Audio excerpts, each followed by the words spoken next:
കണ്ടിറങ്ങിയാൽ അത് മനസ്സിൽ നിന്ന് കുറച്ചു കാലം മാഞ്ഞു പോകാതിരിക്കാൻ എന്തെങ്കിലുമൊക്കെ ഒരു കാരണമുണ്ടായിരിക്കും. അടുത്ത നല്ലൊരു സിനിമ കണ്ടിറങ്ങുമ്പോൾ അത് പതിയെ മാഞ്ഞു പോയെന്നും വരാം. എന്നാൽ എത്ര വർഷങ്ങൾ കഴിഞ്ഞാലും തങ്ങി നിൽക്കുന്ന ഒരു സിനിമയാണെങ്കിലോ, അതിന് ഒന്നിൽ കൂടുതൽ പ്രത്യേകതകൾ ഉണ്ടെങ്കിലോ, അങ്ങനെ ഒരു സിനിമയാണ് 1995 പുറത്തിറങ്ങിയ ഇന്ദിര എന്ന തമിഴ് ചലച്ചിത്രം. ഇന്ദിരയ്ക്ക് ഒത്തിരി പ്രത്യേകതകളുണ്ട്. അത് സംവിധാനം ചെയ്തിരിക്കുന്നത് നമ്മുടെയൊക്കെ പ്രിയങ്കരിയായ സുഹാസിനി ചേച്ചിയാണ്. നമുക്കറിയാം, അഭിനയം എന്നതിൻ്റെ 100 ഇരട്ടി ഉത്തരവാദിത്വവും പരിശ്രമവും കഠിനാധ്വാനവും വേണ്ടതാണ് സംവിധാനം എന്നുള്ളത്. അത് ഒരു സ്ത്രീയുടെ കൈകളിലൂടെ ആവുമ്പോൾ അതിന് പ്രത്യേകത കൂടുക തന്നെ ചെയ്യും. സുഹാസിനി ചേച്ചിയുടെ സംവിധാനത്തിലൂടെ പുറത്തിറങ്ങിയ ഇന്ദിര എന്ന തമിഴ് ചലച്ചിത്രം ഒരു നാടക ചലച്ചിത്രമായി ഒത്തിരിയേറെ പ്രശസ്തി നേടിയ ഒരു ചിത്രമാണ്. അതിൽ അഭിനയിച്ച അനു ഹസൻ സുഹാസിനിയുടെ ബന്ധു കൂടിയായിരുന്നു. അനു ഹസന്റെ ആദ്യത്തെ ചലച്ചിത്രമാണ് അത് എന്ന് തിരിച്ചറിയാനാവാത്ത വിധം വളരെ മികവോടുകൂടിയാണ് അതിലവർ അഭിനയിച്ചിരിക്കുന്നത്. രണ്ട് പ്രദേശത്തെ കറുപ്പിന്റെയും വെളുപ്പിന്റെയും ഉയർന്നതും താഴ്ന്നതുമായ ചിന്താഗതിയിൽ നിന്നും ഉടലെടുത്ത സംഘട്ടനത്തെ സ്നേഹത്തിന്റെ നൂലിഴകൾ കൊണ്ട് കോർത്തിണക്കിയ ഒരു കഥയാണ് ഇന്ദിരയുടേത്. അതിലെ ഗാനങ്ങളൊക്കെ വളരെ ഹൃദയസ്പർശിയുമാണ്. AR റഹ്മാന്റെ സംഗീത സംവിധാനത്തിൽ ബാലസുബ്രഹ്മണ്യൻ സാറും ചിത്രചേച്ചിയും പാടിയ പാട്ടുകൾക്ക് പ്രത്യേകതകൾ ഇല്ലാതിരിക്കില്ല.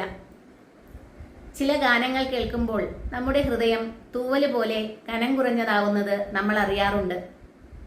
ചുറ്റും പ്രണയാതുരമായ ഒരു അന്തരീക്ഷത്തിൽ ഒഴുകി നടക്കുന്നത് പോലെ തോന്നാറുമുണ്ട്. അങ്ങനെയുള്ള ഗാനങ്ങളൊക്കെ തന്നെയാണ് ഇന്ദിരയെ പ്രശസ്തമാക്കിയത്.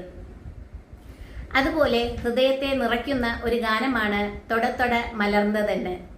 ഇന്ന് അമൃതവർഷിണിയിൽ government model girls higher secondary സ്കൂളിലെ ഹിന്ദി അധ്യാപകയായ ശാന്തി പാട്ടത്തിലാണ് തൊട മലർന്നതെന്ന് എന്ന ഗാനവുമായി വന്നിരിക്കുന്നത്.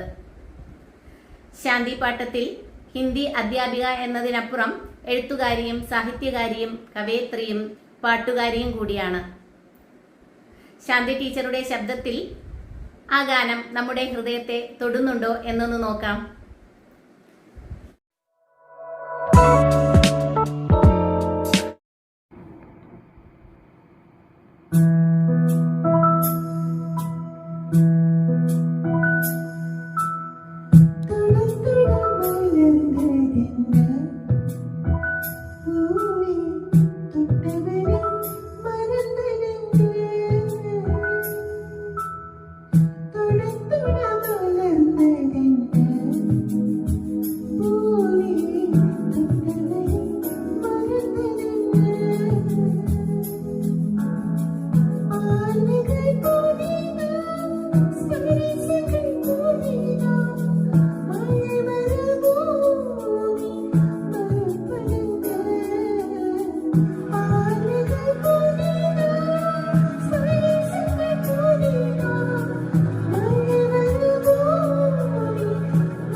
ആ